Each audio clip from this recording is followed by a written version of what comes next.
The latest episode of HBO's Last Week Tonight focused on the topic of mental health, detailing all the unnecessary obstacles that can come between a mentally ill person and the care they so desperately require.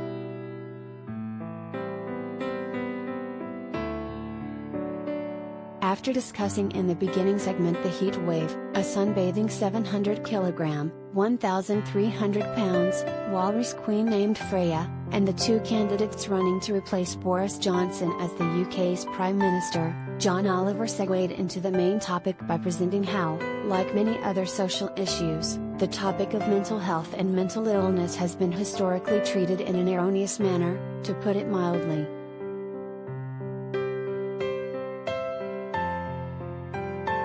It is true that we have gotten much better at discussing the subject.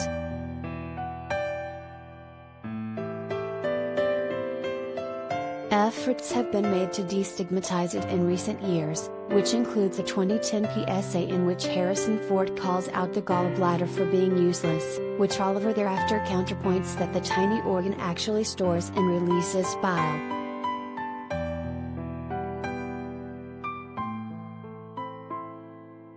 Collider video of the day gallbladder being useful or not aside, the point stands that there should not be a stigma around seeking help for mental health issues, especially now, Oliver emphasizes, when we are slowly coming out of a global pandemic that made mental health issues spike all around the globe.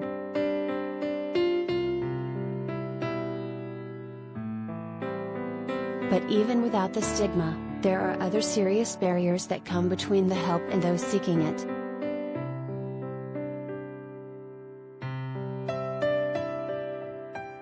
One of the obstacles is that there are not enough mental health care providers, one of the reasons being that they are egregiously underpaid for the high burnout work they do, which results in over half the people who need help being unable to get it.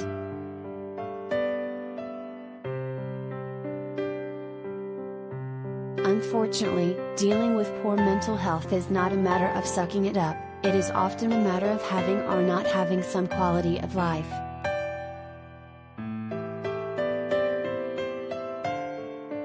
When one cannot find or afford a real therapist to talk to, and it should be clear by now that it's not easy, many people turn to apps like Cerebral, Talkspace, or BetterHelp, among others.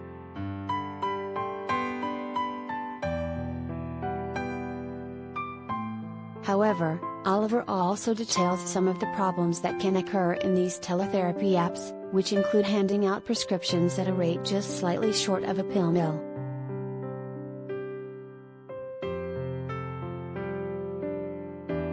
This episode of Last Week Tonight, episode 18 of season 9, made it clear that mental health care is not readily available to most people who require it.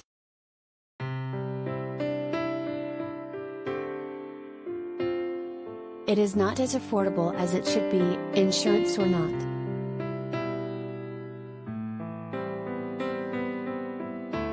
The first challenge is to find a therapist, and that can be hard enough, but it gets even harder to find a therapist who takes one's insurance.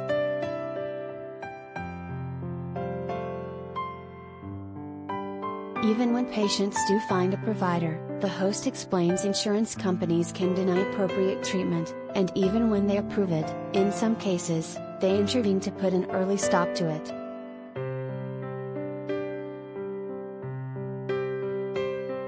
As things are, the system is not sustainable, and it's not reaching many of those that are in dire need to be reached.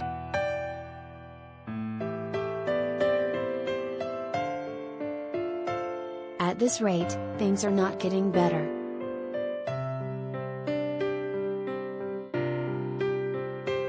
The sad irony is that we've gone from warehousing people with mental illness in buildings that felt like prisons to warehousing them in actual prisons instead.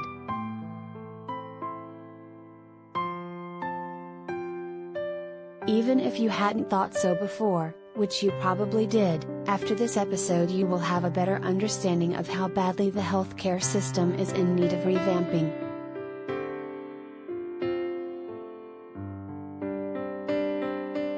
If we want to be a society that truly respects and values mental health, we have to respect and value mental health care.